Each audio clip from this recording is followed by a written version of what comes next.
Okay, I'm Scott Jones. I am the Acting Director of Electronic Frontiers Georgia, and welcome to our talk today. This is the Georgia 2021 Legislation Review. I had originally wanted to do a talk on Activism 101 in January. Instead of giving the full talk, I'm going to pull out a few of the pithy sayings here and there and kind of sprinkle them in. But I do want to talk about how the legislative process works as well as the bills that we're tracking. So I want to mix all of this together and put it all together, and hopefully that'll help put everything in context. So one of the things I like to tell people about activism, I do ask them to always respect the process, even if you don't respect the people behind the process, or else if you think the process is broken, use the process to change the process. And that's just kind of what we do as ground rules for democracy. We've got a process. We recognize that it's not always perfect, but we do stay within the process to change the process. And it's kind of like staying within our lane. And I do want to encourage people to, basically to respect the process and respect the law and stay within bounds. That's kind of how I roll. I know that certainly there's a side of activism where there could be strategic law breaking. That's usually not the side that I'm on. But I will say that, yeah, it has a place and a time. This is not normally what we do, however.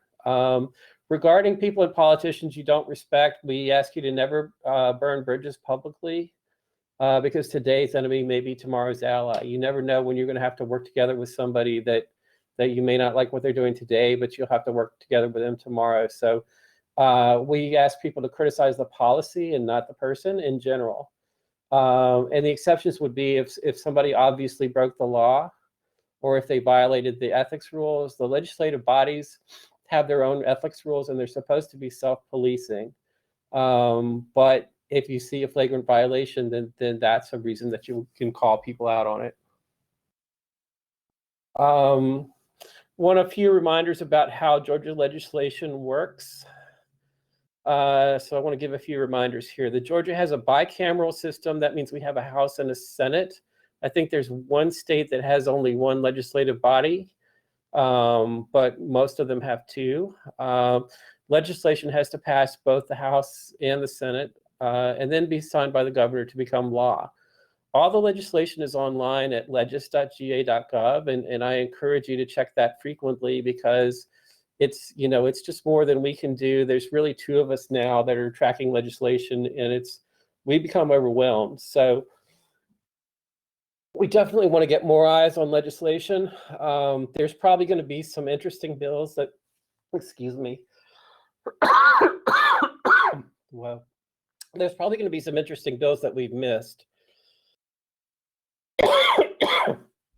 And that happens, there's only so much that the two of us can do, but we definitely would like to have more eyes on legislation as much as possible.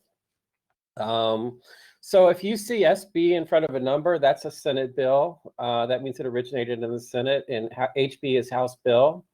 SR and HR are resolutions, and some things are passed by a bill, some things are passed by resolution. It depends on what they're doing. Resolution would be like a proclamation of for a particular day or a particular month or a particular week, whereas the bills are actually to pass binding legislation. You'll also see LC, which means Legislative Council, and the Legislative Council is a group of lawyers that work with the legislators to help craft the bill to make sure that they are actually legal and enforceable, and they're consistent with other law, including U.S. law.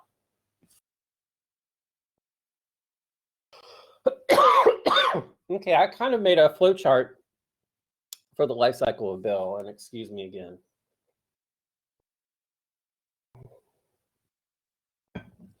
All right, for the life cycle of a bill, and this is probably not very readable unless you have a big screen, and I apologize, but I'll go through it quickly. So the bill will be introduced, or it'll be pre-filed. Pre-filed means that it gets filed before the session, so it becomes visible to everyone before the session starts.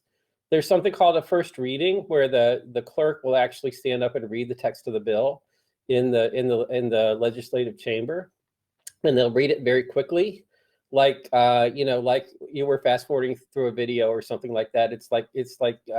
But they're reading it live, and how they do that, I guess they practice, but it's kind of interesting to hear. There's a first reading and a second reading, and then the chairman has the ability to assign it to committee if they want it to move. It'll get assigned to a committee. There's usually a subcommittee meeting, and then there's a full committee meeting, and it has to pass a vote on the subcommittee and then pass a further vote on the full committee.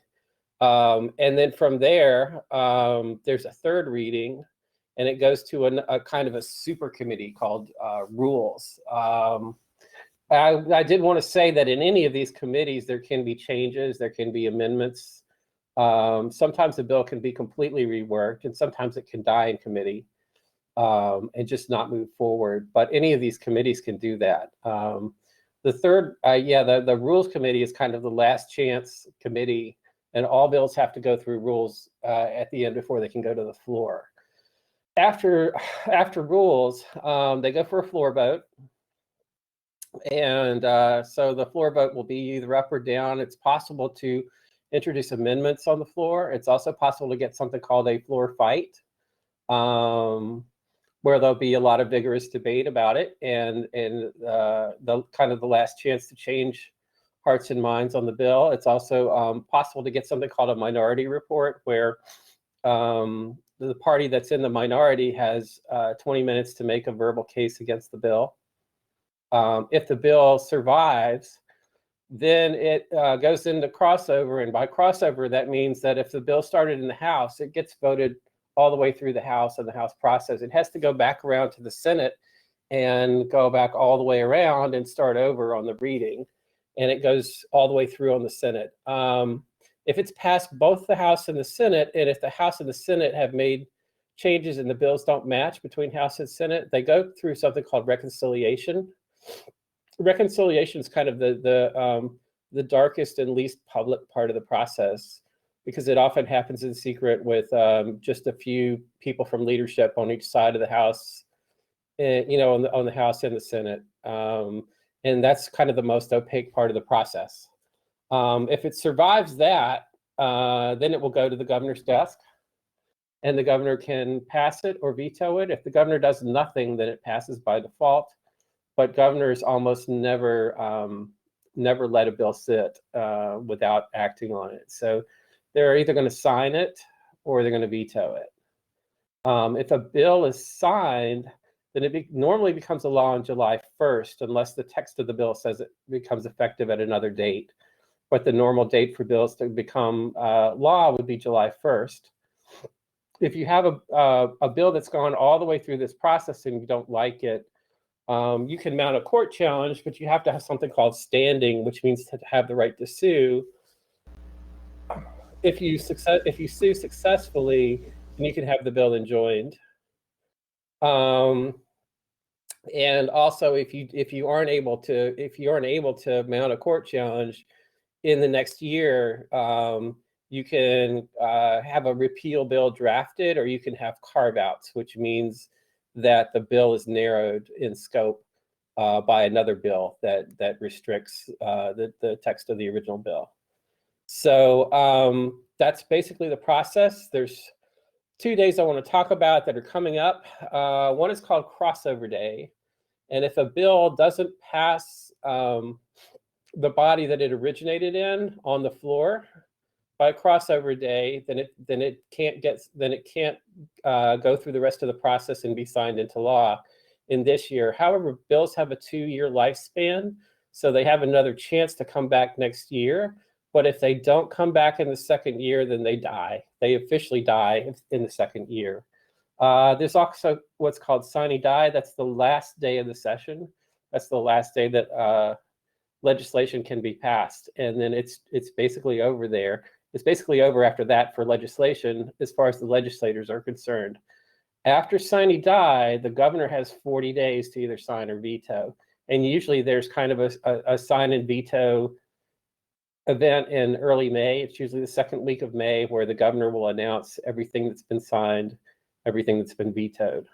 And I see in the chat there's some exceptions.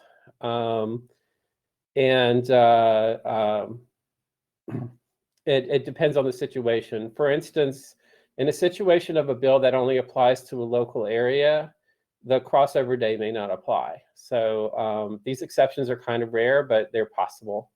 And they can play games. The leadership, which happens to be Republican leadership, can play games with crossover day. They can sometimes move it if they have a reason to move it, but in general they don't. So it's a deadline, and there's a big crush of activity, coming up to crossover day, and there's another big crush of activity before sine die. So we are in kind of the crunch week before crossover day, because that's next Monday, March the 8th. Let's see. So here's another one of the sayings from that other talk. The way to win a democracy is to build a coalition. And also, this is one I kind of borrowed from somewhere and don't remember where I saw it. But you will find allies where you only expect to find enemies, and enemies where you only expect to find allies. And this is a nice way of saying, give people a chance to earn your trust, but also verify what they're doing. It's a trust but verify kind of thing. The first bill I want to talk about is HB 134. So HB 134, its goal is to basically, we have something called Open Records Act, and it's basically a citizen can write to virtually any agency and have them disclose certain things. And it turns out that so-called cybersecurity plans and meetings were not excluded from this. So from a state, from the point of view of operational security, there are some things that you would not want to have discoverable, such as a list of all the state's vulnerabilities that you would want to exclude from the Open Records Act. We pretty much see the sense of excluding certain things from the Open Records Act, but if you exclude too much, then you can have perhaps some wrongdoing, perhaps some inappropriate contracts, inappropriate payments, things like that. If you shield too much, then once you take something out of public view, there's really no accountability. So the question is exactly where do you get that balance? In this case, I actually testified on this bill when it was in subcommittee, and I wanted to show you that testimony. It's it's about 6 minutes.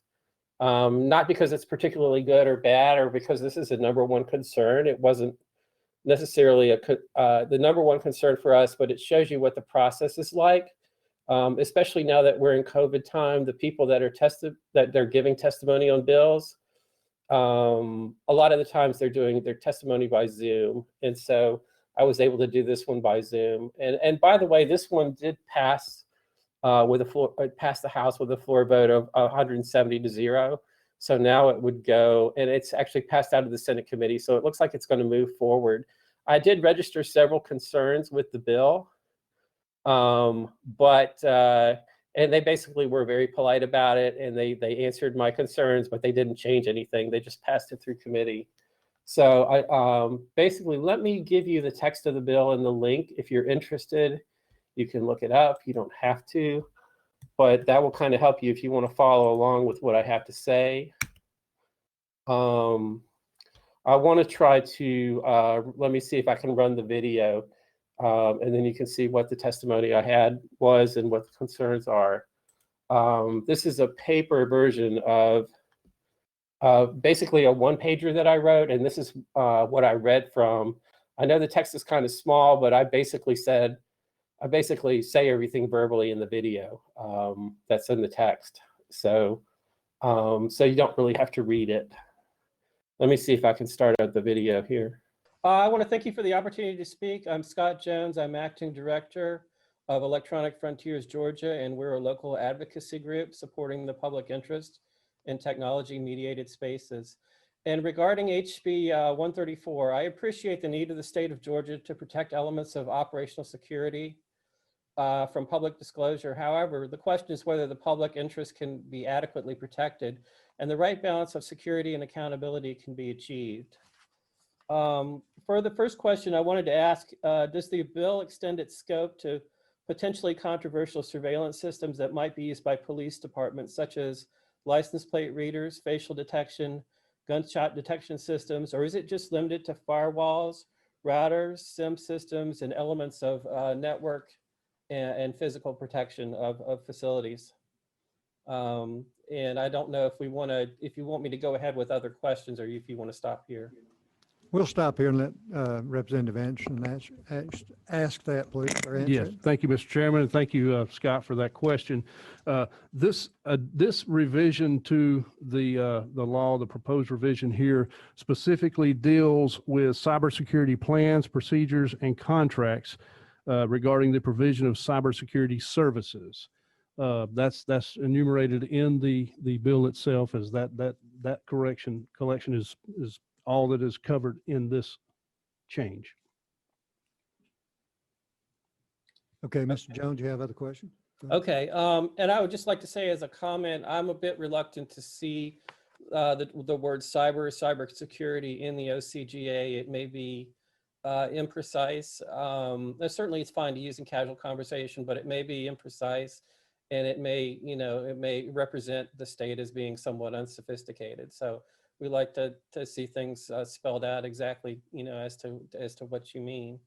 And that's just a comment. I'd like to go into the actual text of the bill, lines 49 through 54 of LC 470704. And this starts with, lines 49 through 54. It starts with meetings when discussing or deliberating upon cybersecurity plans, procedures, and contracts. I guess my questions here are, what is the process by which the public can become aware of the meetings and engage as appropriate, and what amount of notice is given for the meetings? Will there be adequate time to prepare, attend, and respond? And a second question is, has the state considered using a panel of independent experts for matters that are not able to be released as public information? Okay, again, thank you for the question. First of all, the purpose and intent of this bill is to prevent the lack of adequate protection being made public knowledge prior to those plans can be put into place. So to the first part of your question, there will be notification, as is currently covered under Georgia Code, of meetings, the existence of meetings, and the general classification of closed sessions of meetings. In other words, as County Commission Chairman, every time we would take a vote to enter into closed session, I would have to specifically state the one of the three at the time, or whatever the subject matter that would be discussed, but not the details of what was being discussed. So again, as an example, if we were going into closed session, the closed session would be for the purpose of discussing potential litigation, potential property acquisition or disposition, or cybersecurity concerns of the county. As far as, and I apologize, ask the second part of your question again, please. Yeah, the second part was about the independent experts. Would we consider a panel of independent experts for matters that might not be publicly releasable? And that's a question that's kind of outside the purview of what I'm working on here, but is a good, valid question, except for the fact that we've got 159 counties, and I don't know how many cities that panel would have to be involved with if that were the case. So the practicality of that is something we'd have to discuss and look at. Okay. I'd like to ask regarding lines 74 through 78 of HB 134. It's in the next code section. And that starts with a passage of any document or plan for protection relating to the existence, nature, location, or function of cybersecurity devices. And my question is does this effectively negate the release of any material information during the open meetings that are contemplated in the lines, and by lines 49 through 54? In other words, does this automatically rule out any discussion of a contract or anything like that would normally be open? This is a pretty strongly worded, and it might just make the the notion of open meetings in 49 through 54 moot. That's just the question or concern here. Gotcha, and that's a very good question. If you actually refer to the subsections prior to that, you'll notice that, and this kind of gets back to some of the other questions you were asking about security plans outside of information technology related security. That wording is consistent with what has already been used in the section and been in place for many years. We're just basically defining that information technology protection, or as we've stated it here, cybersecurity, we're deliberately defining that as a separate item because of the contemporary nature of the threat. Okay, that's what I have for now. We will continue to follow this bill as it moves forward. I think our position at this point is concern rather than opposition, just for your information. But if there are no further questions, I'm willing to yield the floor at this time. Thank you, Mr. Jones. Thank you for your time today. Okay, and that was pretty much it. Let me turn that back off and turn the screen sharing back on.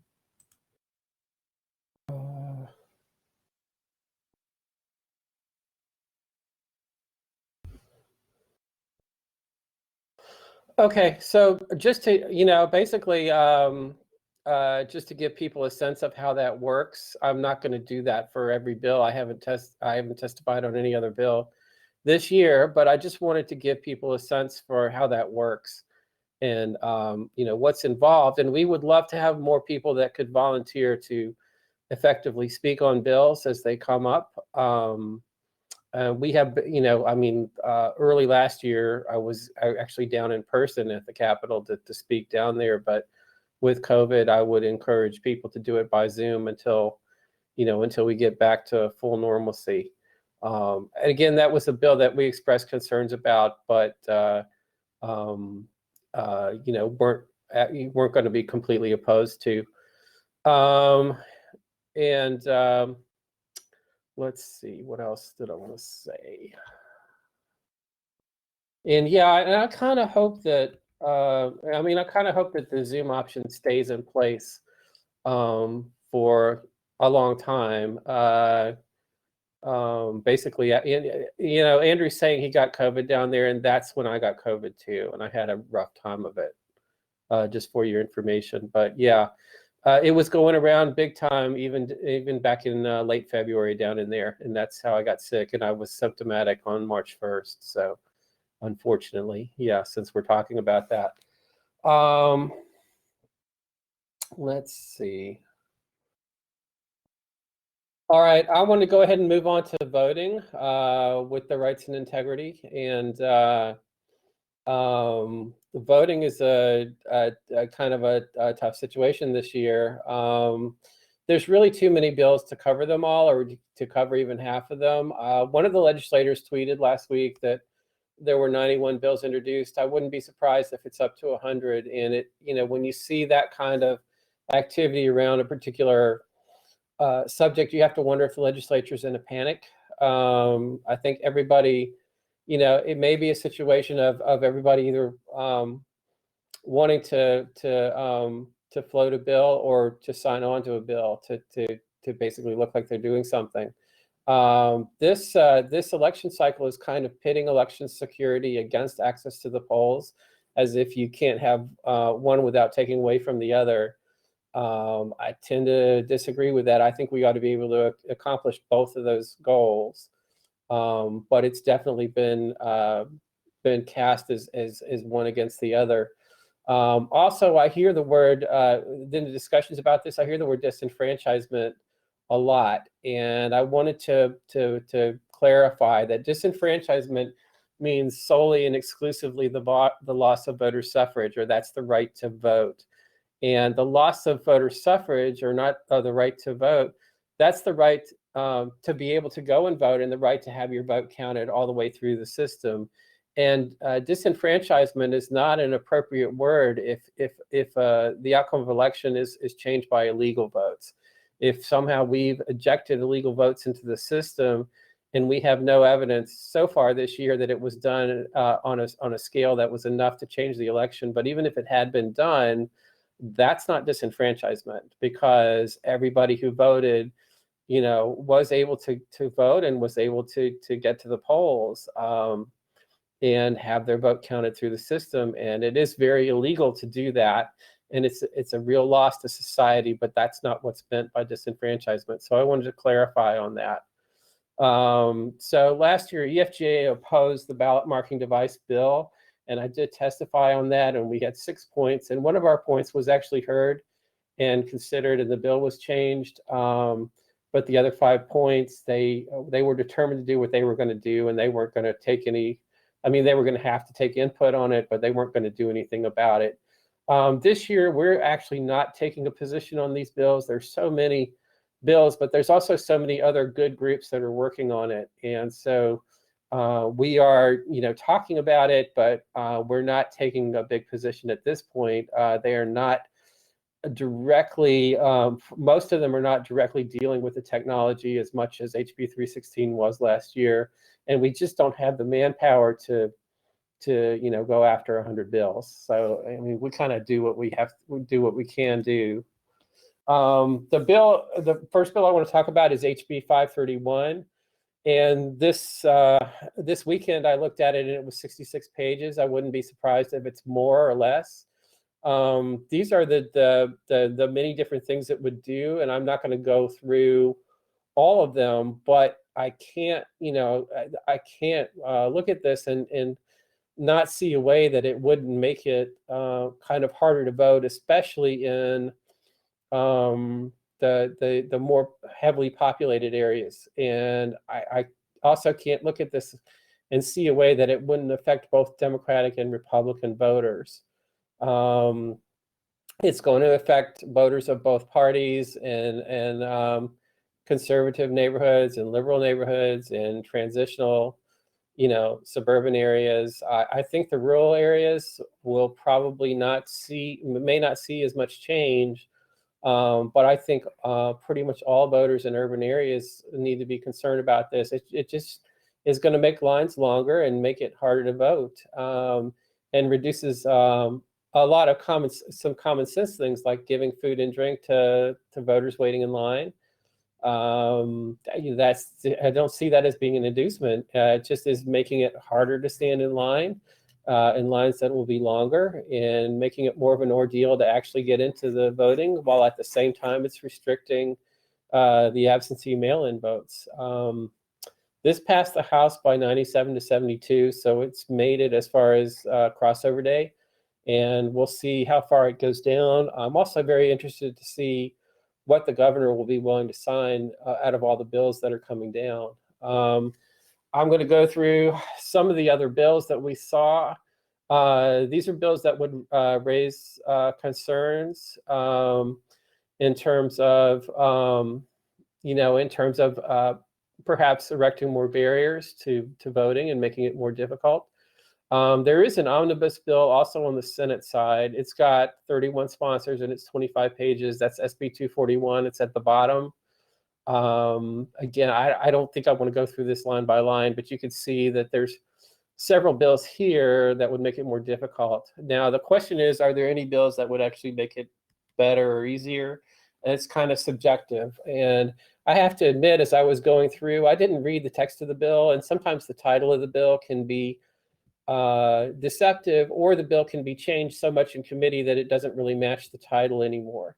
So here's some bills that might be good, that if we'd have to review the text of the bill to determine them, but they might be helpful.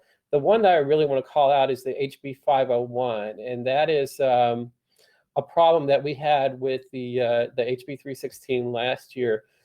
Basically, last year, when they introduced the ballot marking devices, they made the vote of record to be the barcode, or the part that's not human readable. And of all the problems they had with the bill last year, that stuck out to me as the biggest problem. And if we had, for instance, in the presidential recount, if we had one result from the hand recount and a separate result from the machine recount, we did the recount, we did recount twice with the presidential result. If we had differences, then the winner of the machine recount could actually go back to the courts and sue make, get the victory in Georgia to be the result of the machine recount. Fortunately, the hand recount and the machine recount actually did come out to be the same result. But if they hadn't, the way that the legislature wrote the bill, it favored what the machine said. And why they did that, I don't know. But maybe they thought that it was going to favor their side. But that would have caused a tremendous amount of controversy. So the thing about this HB 501, it says that the recounts shall count the text portion or the human readable portion of the ballot. And that, to me, is one of the most important reforms that we could have. I want to go on to the next page. And this is straight out of Voter GA. This is what Voter GA recommends. It's an organization in Georgia.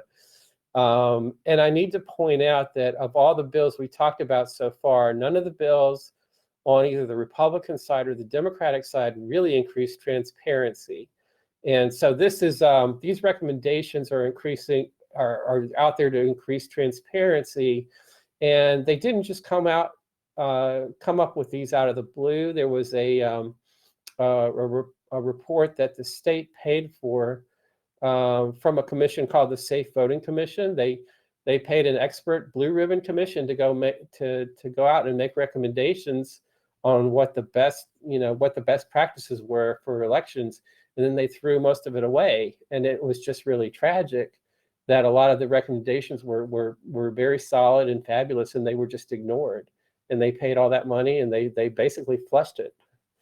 And these are some of the recommendations that we still need to do that we're not seeing, even with these 100 or nearly 100 bills from both the Republican and Democratic side. We're not seeing these measures to increase transparency. And one of those is to make the ballots publicly available. I mean, obviously that you wouldn't be allowed to remove them from a government facility. But the other thing is to make digital images of the ballots publicly available. Then they could be examined forensically outside. As long as they don't identify the voter, that should be safe from a security standpoint. But this would increase transparency.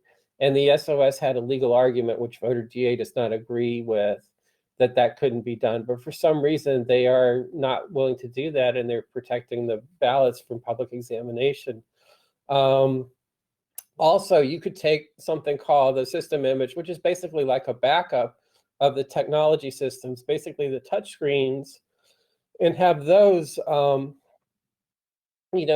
forensically examined too, to help confirm the integrity of the election, and that would increase transparency too. So, I mean, I think we have a situation where we've got, our election system is like a sick patient on the table, and we're carving up this sick patient with 1,000 different scalpels poking in 1,000 different areas. But we don't have a diagnosis. We don't have a correct diagnosis because we don't have transparency. Without transparency, we can't really tell, where the problem is, or if there is a real problem, and we can't put the concerns to rest, and we can't fix a problem if we really find a problem. So we're just poking around in 1,000 different areas and hope we hit the right spot. And that's just why what I see going on this year is so misguided. We really need to increase the transparency if we're going to address any real problems that are out there. And that's not being done, and they don't seem to be willing to want to do that and want to go down that, in that path. And that's the greatest disappointment I see in all of this. And if you don't, as I said, if you don't have the transparency, you can't necessarily prevent fraud in the future, and you can't increase confidence that the right thing's being done currently. Let's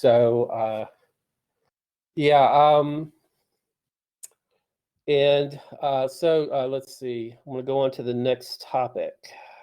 Can I ask a question? Yeah, go ahead. So the first one about making ballots publicly available, I'm already being logged in a public place as being a voter that voted, right? Right. So is there a way that even though you would hide the person, that they could potentially combine the data? To basically you de-anonymize you to find out who you Yeah. are. At the question, well, you would have to develop a system where that would not be possible.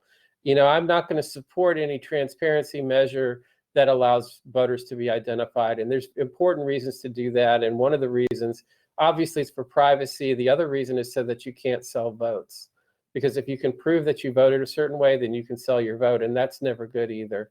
So it's a question of they're definite security questions. You don't want to do this if somebody can be identified. And it might be that you might have a bigger problem in smaller precincts. If you've got a precinct with just a very low number of people, a handful of people, then that could be a problem. So that has to be considered.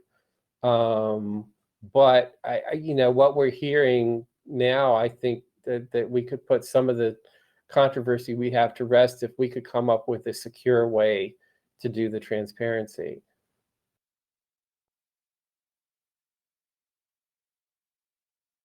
Okay. So right now, I would say it's hard to imagine how there's a lot of redundancies in making the contents of the ballot not linked to the person. That's why they are so strict about verifying the ID, and then when you put it in the machine, when you sign up, but from then on out, it's just you were handed a ballot, it goes into the machine. In theory, someone could possibly reconstruct from timestamps, though. I think that data is protected. But with the absentee ballots, remember the whole controversy with the signature verification was that, once that ballot was separated from the envelope, the horse was out of the barn. So there was really no going back and auditing that. Right. And that was mainly because it was designed that way so that you couldn't connect the vote back to the person. Right. And I mean, there's been a talk of putting pervasive cameras everywhere in the voting precincts too, and that's another way that you could timestamp or narrow down. And also, a lot of I think a lot of people are putting their ballots in face up, and that could be visible on a camera into the receptacle. So I mean, you really have to. It's a really tough thing to balance. But you do want the votes to not be identified. I want to go ahead and talk about organizations, some of the organizations that you can follow that are tracking elections laws. I've already mentioned Voter GA. The other one is another one is Coalition for Good Governance. Their website is there. And I also want to call out the ACLU of Georgia. I know they're not always popular politically with certain people, but they do. I still think they do good work, and they do support interests of both parties, all parties at times, if you look closely enough. So I wouldn't necessarily write off what they're doing. All three of these organizations are doing good work with respect to voting law reform, and there may be others that I left out. These are the ones that I've been most closely following, but there may be others. So I'm always interested in adding to the list. I want to move on to other legislation. One of the issues, one of the problems with the kind of year that we're having, when everybody's so focused on voting laws and voting legislation, a lot of times that can act as cover for other things that might not be so good. So there could be a lot of basically shenanigans going on with other laws, and nobody's paying attention because everybody's obsessed with the voting. So sometimes a controversial issue becomes a weapon of mass distraction. And so you have to watch out. So of course, we want to be sure that we're following other legislation that is not necessarily voting related. And I want to get on to that other legislation, and I'll go through these fairly quickly. But the first one I want to talk about is SB 100. There's been a couple efforts to get rid of the time changes. We changed to daylight savings time in the spring, and then we changed back to standard time in the fall.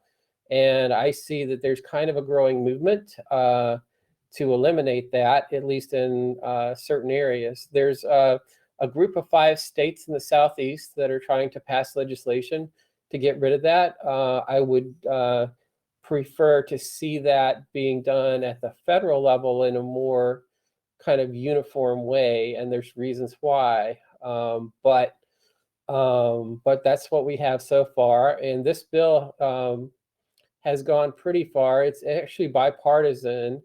I live in a Democratic area, and my Democratic rep has signed on to this bill.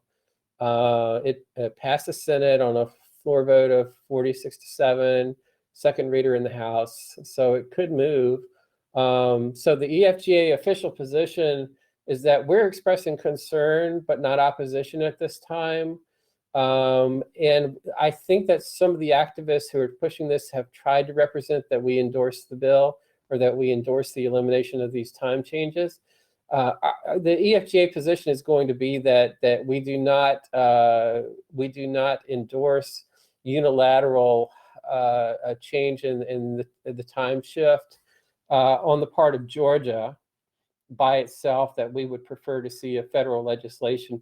And there's a couple of reasons for that, but one of the reasons is the large number of IoT devices that we have around that may never get patched, may never get reset, and they will have the wrong time for months out of the year. And other some of those devices may be medical devices. Some of those devices may be security devices.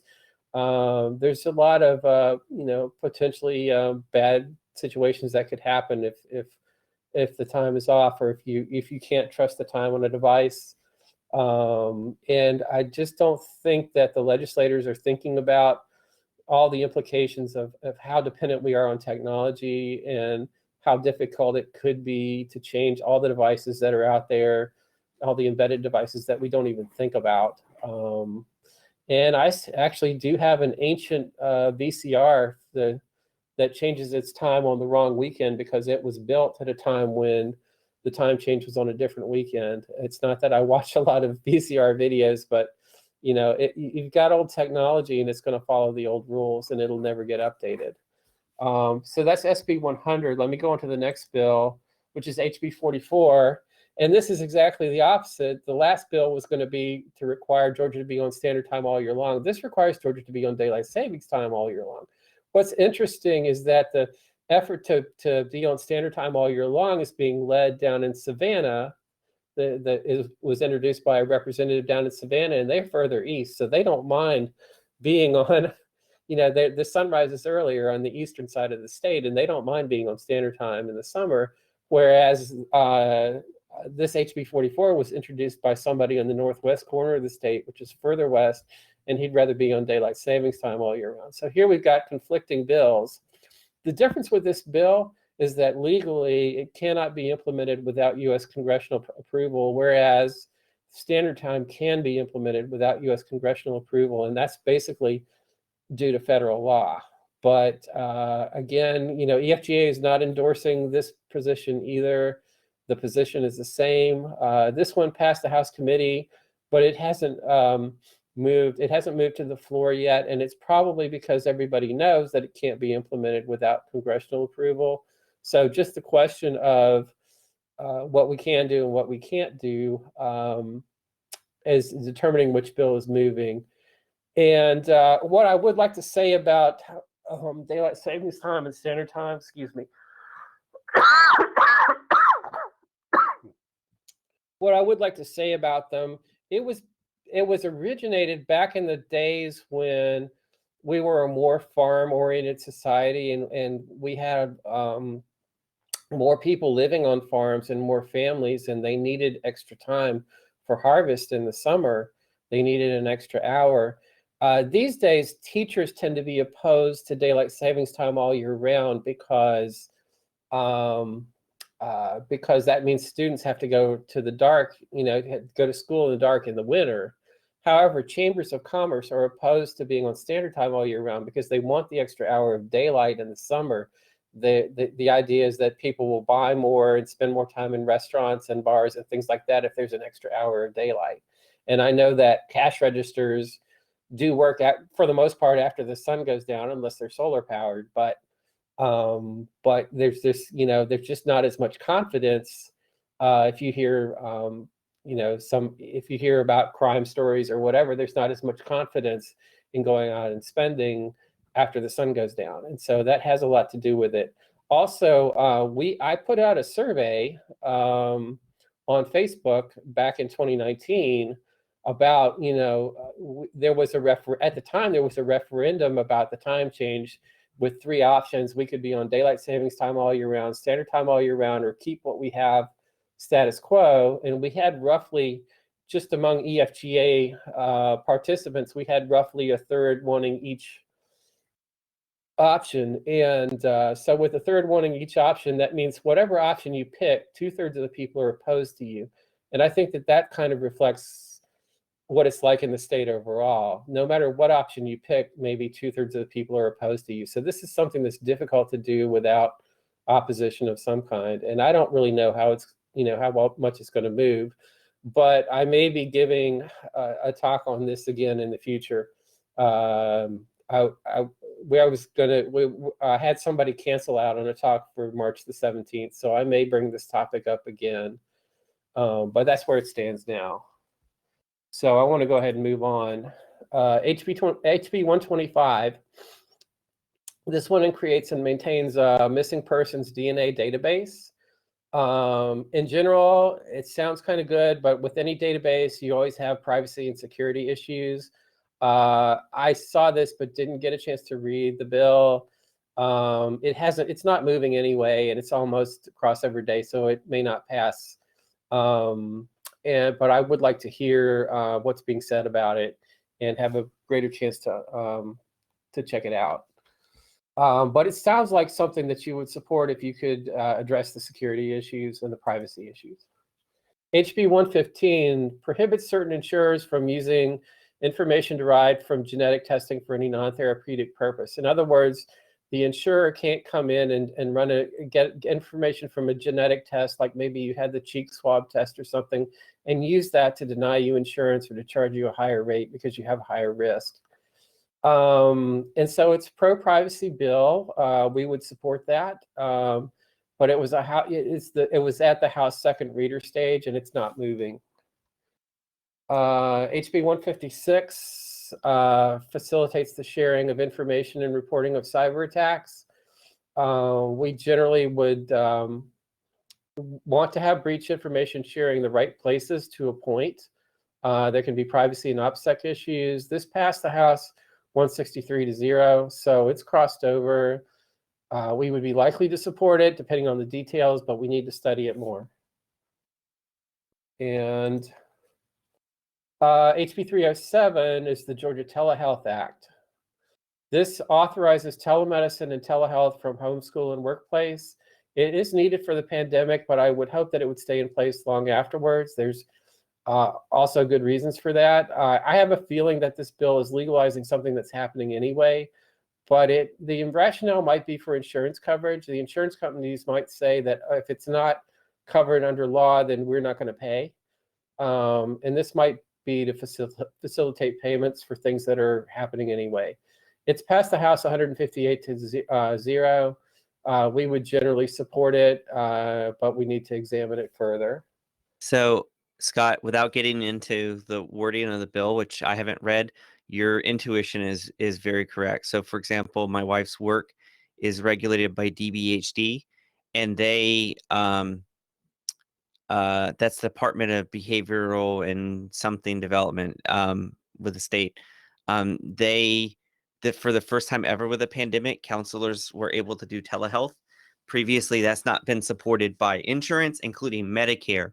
In fact, a counselor could not counsel a Medicare patient unless a doctor was physically inside the same building. Now, at the federal level, I'm not quite sure where it's changed, though. The president, Donald Trump at the time, did order that they basically make a way for there to be telehealth, and then Georgia followed suit. and this is putting it into the statute, which should hopefully make this have more longevity. But yeah, this last year was the first time ever that mental health counselors, such as my wife, were able to provide services over the phone broadly. Okay. So But I mean, I hope that this is, I hope this will last way beyond the pandemic, because I see value in it going forward. HB 9. HB 9 requires the State Department of Education to develop guidelines for use of telehealth services in public schools. So this is Department of Education, and it's in public schools. Again, we didn't review this, but generally we would support it like we supported the last bill. It's at House Second Reader, which means it's not moving. I don't know if it will move in the next couple of days, but it seems like a good idea. And these bills do live for 2 years. HB 229. So HB 229 is interesting. It was actually introduced on behalf of Epic, Spotify, and a coalition of companies called the Coalition for App Fairness in lieu of federal legislation. What this says is it forces the app stores to allow an alternative method of payment to get over the steep, the so-called Apple tax, which is fairly steep. The Apple's taking 15 to 30%, depending on the size of your company. And in fact, they were charging everybody 30% until recently.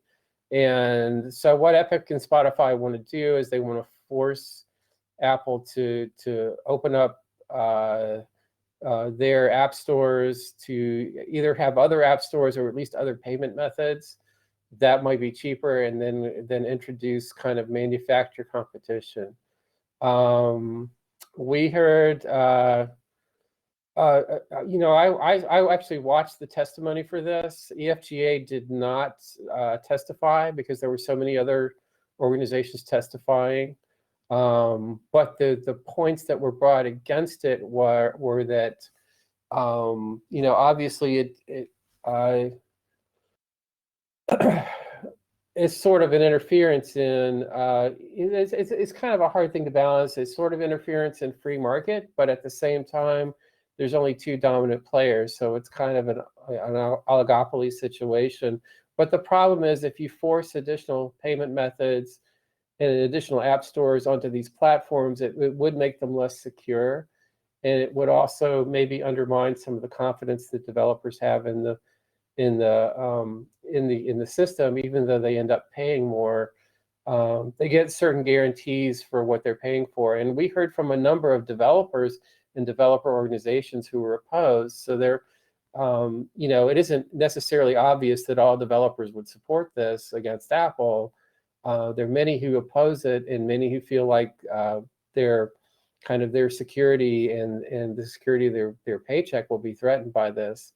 I generally tend to think that the right way to ultimately compete with this is to go out and build your own, go out and build your open operating system, and then go out and build your own store. But, you know, it remains to be seen. The other thing is that it was at the state level, because this coalition couldn't get what they wanted quickly at the federal level. They wanted to go around to 50 states and have it passed at the state level in 50 states. And sometimes it works, but usually it doesn't. And it creates a checkerboard situation where different states have different rules and they're not uniform. And so that's also distressing, not just for Apple or Google, but also for everybody that develops apps, that you have different regulations in different areas. So the FGA position would be opposed on this one, but we wouldn't necessarily oppose a uniform federal measure in the future. But this just doesn't seem like the right thing at the right time. We kind of get what Epic and Spotify are saying, and how a lot of people are going up against the biggest tech companies right now for a variety of reasons. But a lot of the measures that are being suggested to regulate the biggest companies have unintended consequences for smaller companies downstream that we haven't thought about, and that Congress isn't thinking about. Also, the kind of reforms that are needed, largely at the federal level for Apple and Google, like antitrust would affect a lot of other companies that are not tech companies.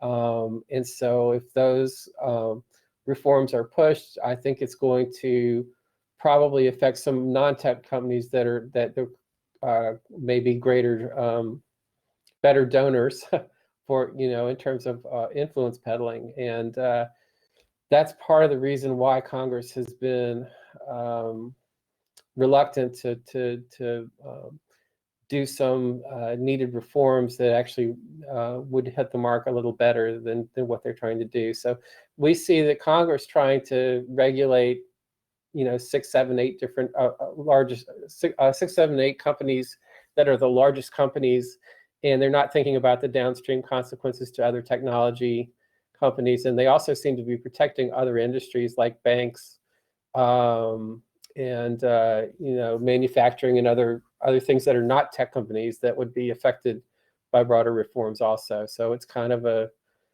strange position to see companies in. But again, I just don't think this is the right thing at the right time for HB 229.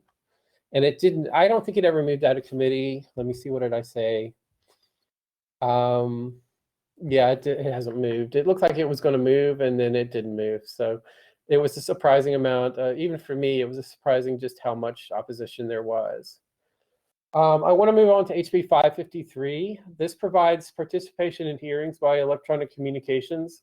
And I believe this was, I didn't put as much as I should put on this bill, but I mean, that means legislative hearings and government hearings. So I should have put that in context. I think this is, again, something that is already going on. And they wanted to just make it legal, make it formally legal to do so. And we didn't want any legislation to be ruled invalid or illegal just because the hearings occurred by electronic means. It was voted out of committee, and there's no floor vote yet. And chances are we would support it after we examine the details. HB 332. Has to do with non-compete agreements. This is actually interesting because it only applies to employees making under $17 an hour or roughly $35,000 a year. These are lower income employees and generally is too low for most IT jobs. What this basically says, it doesn't prevent non-compete agreements, but it requires disclosure in a 7-day negotiation period. And the employers are not allowed to retaliate during that period. And if the I don't know exactly what happens if the employee doesn't agree, but they have a 7-day window to negotiate without prejudice on any non-compete agreement. And this is really meant for lower income jobs. Some states have banned non-compete agreements entirely, and there actually was a measure to ban non-compete agreements in technology jobs a year or two ago, and it didn't pass. But this is something I'd like to see. In general, the employment market is better for both employers and employees in areas where non-compete agreements are not required. It seems to favor employers, but it can hurt employers in the long run, because if they don't have the non-competes, they actually will have more access to more employees that they could hire. It does tend to favor employees because it does mean that they can shop their skills around and hopefully get a higher paycheck that way. Scott, is there yeah. any? I haven't read the bill. Is there any provision for freelance workers in this? Sometimes they're the ones most harmed I by don't these. remember seeing freelance. This is really meant for, like retail jobs and maybe restaurant and bar kind of jobs. What's funny is that the non-compete agreements that used to be the domain of high-paying jobs, they started to filter down to lower-paying jobs, and even in retail and restaurants and things like that. It was just kind of getting out of hand, and they're in a lot of places where you would never imagine they would be, and this is what the state is basically coming in and trying to put some limits on it. So they're in surprising places and surprising jobs that you wouldn't normally expect to see them. But if they're not regulated, then they're legal. They're legally binding, just as any other contract is. So it was kind of surprising to see that this was happening. But They can be they can be pretty hideous, for sure. yeah, I think I heard about this on Clark Howard. I think that Clark Howard had mentioned this once, that this would moved outside of the domain of tech jobs and high paying jobs, and like CEO, C-level jobs, and it was moving down the scale into the low paying, even minimum wage jobs. So it's pretty odious at some point, and we would generally support it depending on the details. Okay, as I said, bills live for 2 years, and there were 5 bills we were tracking from 2020, and the only one that was still in the database was this HB 55. Basically, if it doesn't cross over by its second year, it's dead, and it doesn't look like it was moving. But this prohibits employers from seeking salary history information. In other words, it makes it illegal for them to ask, if you're hiring into a new job, it makes them illegal to ask what you were paid in your previous job, because if they knew that, then they might be able to pay you less. And this is especially important, I think, for women and minorities, trying to get pay equality for women and pay equality for minorities who might have a salary history that's lower, but they should be paid based on market rate and not necessarily their history, which might be a lower salary history. So I think this would be a good thing to support. I did put a position here, but I don't see that this is moving, and it's going to die, and I hope it will be reintroduced in some form. So this is pretty much the last slide. This is what you can do, and we would love to have more volunteers and more help on this. Check legislation daily at legis.ga.gov. You can join us on our mailing list or social media. There's a Discord channel in the DC 404 server. You can see the dc404.org. Find out who your state legislators are at openstates.org. And I didn't put a bullet point for emailing legislators, but you can email your own legislators, but you can also email legislators that are on a particular committee that's seeing a bill. And you can email legislators. Some people will email all the legislators in a particular, in the House or Senate if something's going to a floor vote. Find out who the relevant legislators are. You can also find out who the sponsors are for the bill on legis.ga.gov and email them about your concerns. So it's important that they hear from you. They don't often hear from people that are not, not lobbyists. And whether they like your position or not, it's important for you to make your feelings known. If something goes all the way to the governor's office and you're interested in having it vetoed, then gov.georgia.gov/contact us. There's a contact form on there. You can contact them, and you can also call their office and leave a message. And I recommend doing both. And EFGA successfully done that a few years ago. Yeah, we did that with the what was it, SB 315. That was part of the campaign, and we actually did get a bad bill for information security vetoed after it passed all the other, it had passed the House and passed the Senate. So you can find your like-minded organizations. I've mentioned a few of these here. We also have a presence at DragonCon. Last year, DragonCon was virtual. I do not know if we will have an in-person or virtual DragonCon this year, but we have a track of programming there that covers these kinds of issues. And at this point, if you want to unmute or if you want to ask questions in the chat area, I honestly didn't get a chance to really look at the questions, but I'll go back and look at the questions and comments. And if you have any questions that you'd like to ask, this is a good time. And thank you very much for joining us this evening. So let's go ahead with the questions. I put the link for the Discord server invite in the chat. It's for the Atlanta Cybersecurity Engineers Discord server, and there is a sub-channel under local groups for EFGA.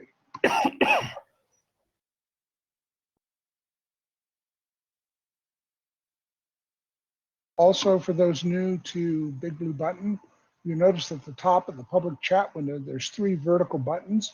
You click on that, you can click Save, and wherever your browser is set to save downloads, it'll save a time, date, stamped copy of the contents of the chat.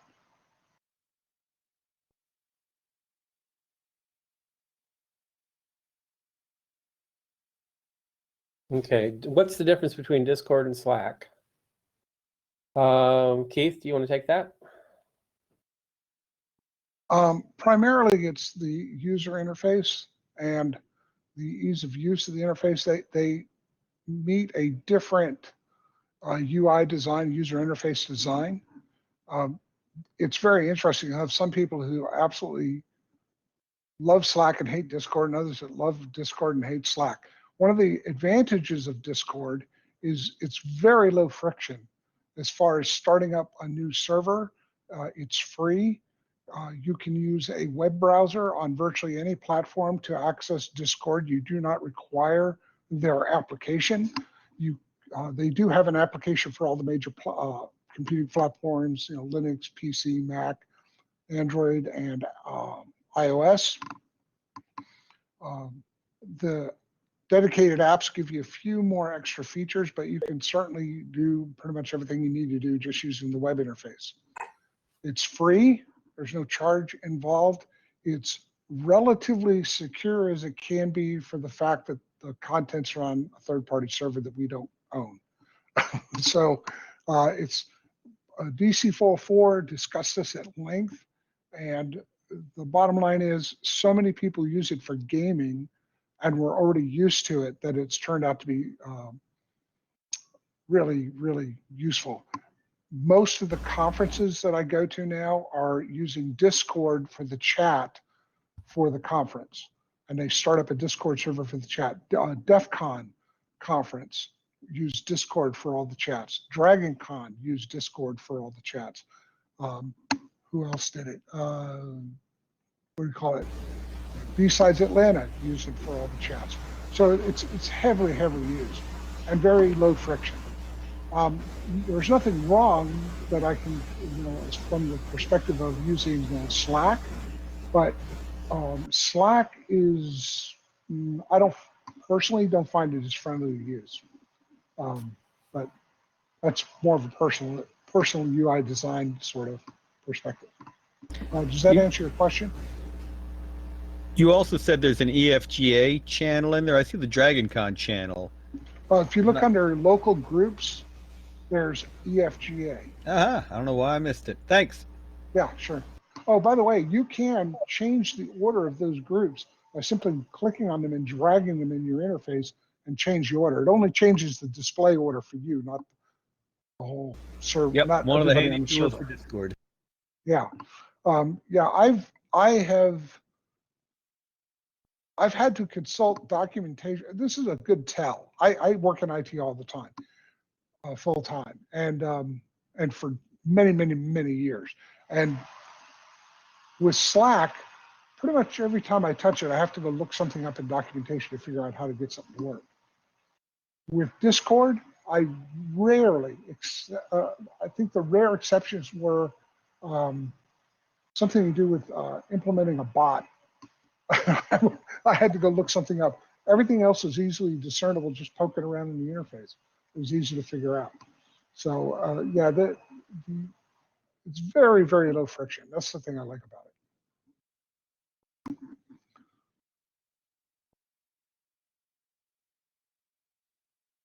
Okay, any other questions?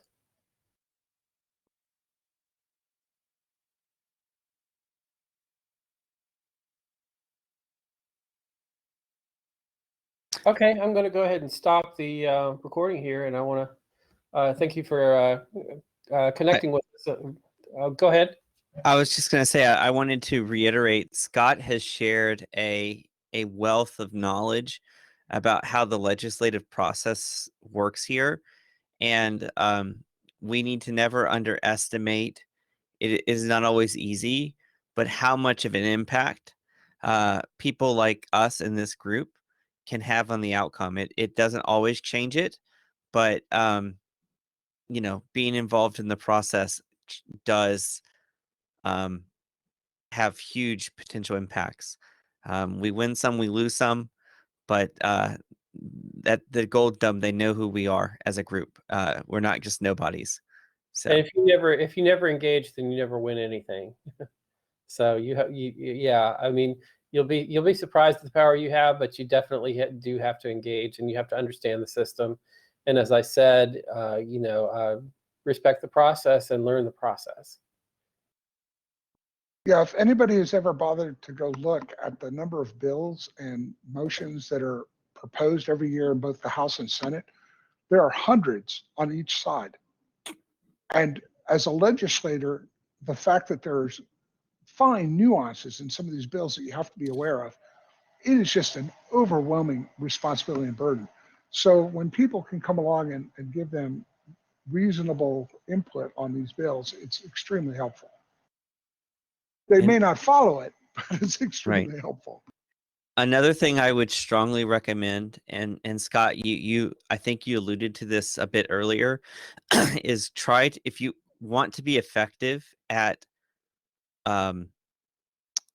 actual infecting change in legislation, it is best to stay away from the social media mob where you call people terrible names and there's nothing redeeming about them, because it's really hard to then go into their office and have a reasoned discussion with someone who has all the power. You have none of it other than persuasion. They have all the power.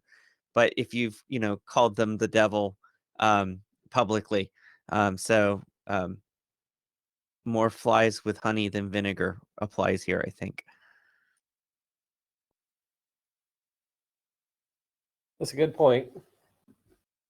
Okay, any other questions, comments for tonight?